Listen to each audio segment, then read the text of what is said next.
આદિવાસી સમાજના છોકરો અને છોકરી ભાગી જઈને કોર્ટ મેરેજ કરી લેતા હતા, પ્રેમ લગ્ન કરતા હતા, એ અત્યારે ચલાવી લેવામાં આવે નહીં કે દારૂ પીવો હોય ને જે દારૂ પીને મજા કરવી હોય ને એને વાઢા મરી જાઓ.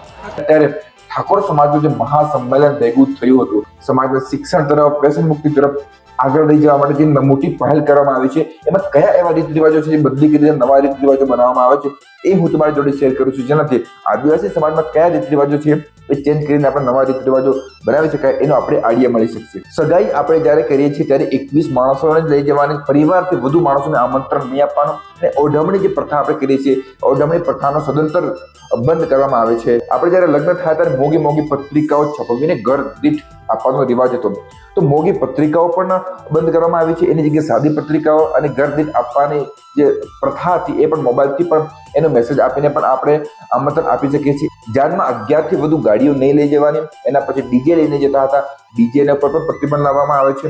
અને જે મોંઘું આપણે ખાવાનું બનાવતા હતા, બહુ અલગ અલગ જાતની વાનગી બનાવતા, એની જગ્યાએ સાદું ભોજન અને બહુ સાદી રીતે, સારી રીતે અને કમ ખર્ચામાં દાગીના, બહુ લિમિટેડ દાગીનામાં લગ્ન પતાવવાનો જે નિયમ હોય છે એ લાગુ કરવામાં આવે છે. ઘરમાં કોઈ બીમાર થાય ત્યારે આમંત્રણ આપવામાં આવતું અને બોલામણા જે પ્રથા હતી એને પણ બંધ કરવામાં આવે છે. જન્મદિવસે કે બીજા કોઈ શુભ પ્રસંગે બહુ મોટા લેવલે પાર્ટી કરતા એવું બધું કરતા હતા, એને પણ બંધ કરવામાં આવે છે. કે છોકરો અને છોકરી ભાગીને જે પ્રેમ લગ્ન કરતા હતા એને બિલકુલ ચલાવી ના લેવા, એને બિલકુલ બંધ કરવામાં આવે છે. પરંતુ આના પર મેં ગહેરાઈથી રિસર્ચ કર્યું તો મને એક લૂપ હોલ મળ્યો છે. એમાં એ છે, આ કોઈ કાયદાકીય બંધારણ નથી, પણ સમય પરિવર્તિત થાય એમ સમાજના રીત રિવાજોમાં ફેરફાર કરવો જરૂરી છે.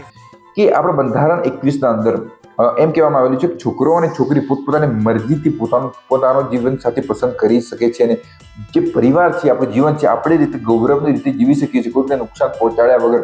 પરંતુ ક્યાંક જબરજસ્તીથી આ રીત રિવાજો કોઈ પરિવાર ઉપર મૂકવામાં આવે તો કદાચ બંધારણ આર્ટિકલનું ઉલ્લંઘન પણ થઈ શકે. કેમ કે એવો અમુક પરિવાર હોય જે બહુ પૈસાદાર હોય, પૈસા કમાઈએ આપણે, બરાબર, તો શેના માટે કમાઈએ? આપણે ખર્ચો જ ના કરી શકીએ. તો ગરીબ પરિવારો માટે તો બહુ સારું છે, કારણ કે ગરીબ પરિવારો જોડે સમય ના હોય, પૈસા ના હોય, તો કમ ખર્ચામાં અને કમમાં બધું થઈ જાય તો એ પરિવારને પણ સપોર્ટ મળી શકતો. પરંતુ સમય બદલાય તો આપણે જે રૂઢિગત પરંપરા હતી, કુરિવાજો હતા અને ખર્ચા રીત રિવાજો હતા, એને પણ બદલવાની જરૂર છે. સમાજના નિયમો અને કાનૂન બંનેના વચ્ચે સંતુલન જાળવીને આપણે ચાલીએ તો ગરીબ માટે પણ સાચું છે અને અમીરો માટે પણ સારું. આદિવાસી સમાજમાં એવા કયા ખર્ચા રીત રિવાજો છે જે બદલવા આપણે જોઈએ, જેનાથી કોઈક પરિવારનું ભલું થાય, સમાજનું ભલું થાય? તમારે આ વિશે શું કહેવું છે? કમેન્ટ કરીને જરૂર કહેજો. Thank you.